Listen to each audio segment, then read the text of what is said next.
যেতিয়া আপুনি এনেকুৱা এখন সভালৈ বুলি আমন্ত্ৰণ পায়, য'ত মঞ্চত থাকিবলগীয়া অতিথিসকলৰ মাজত এখন নেম প্লেট আপোনাৰো বাবে থাকে, আপোনাৰ বাৰু মনটো ভাল নালাগিবনে? নিশ্চয়। নমস্কাৰ, মই Bitopan and welcome to a new mini vlog.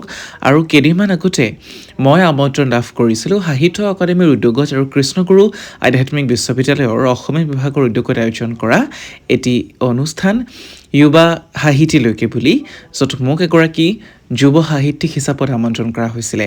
ৰাতিপুৱা ঠিক 4টাতে উঠি 5:30 বজাত জালুকবাৰীৰ পৰা বাছত উঠি এটা 3.5 ঘণ্টীয়া দীঘলীয়া যাত্ৰা কৰি মই উপস্থিত হৈছিলোঁগৈ সৰ্থেবাৰীত থকা কৃষ্ণগুৰু আধ্যাত্মিক বিশ্ববিদ্যালয় প্ৰাংগণত। আৰু তাৰপিছতে অকণমান ফ্ৰেছ হৈ কিবা এটা চাহ পানী খাই লৈ মই অনুষ্ঠানলৈ বুলি গৈছিলোঁ। উদ্যোক্তাসকলে বৰ আদৰ সাদৰকৈ আমাক আগবঢ়াই নিছিলে, ইমান সুন্দৰকৈ তেখেতসকলে আয়োজন কৰিছিলে। গোটেইখিনি কাম কাজ দেখি ইমান বেছি ভাল লাগিছিলে। আৰু তাৰ যিহেতু 2টা ছেশ্যনত অনুষ্ঠিত হৈছিলে অনুষ্ঠানটো, প্ৰথম ছেশ্যনটো শেষ হোৱাৰ পিছতে আমাৰ ছেশ্যনটো আৰম্ভ হৈছিলে। আমাক পুনতেই চিনাকি কৰি দিয়া হ'ল, সম্বৰ্ধনা জ্ঞাপন কৰা হ'ল। তাৰপিছত আমি 4গৰাকী বক্তা আছিলোঁ, আটাইকেইগৰাকীয়ে অকণমানকৈ নিজৰ মনৰ কথা ক'লোঁ।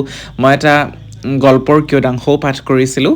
আৰু তেনেকৈ দিনটো সামৰি শেষত ভাত পানী খাই বিশ্ববিদ্যালয়খন ইপিনৰ পৰা সিপিনে অকণমান ঘূৰি পকি আহোঁতে গধূলিয়ে হ'ল।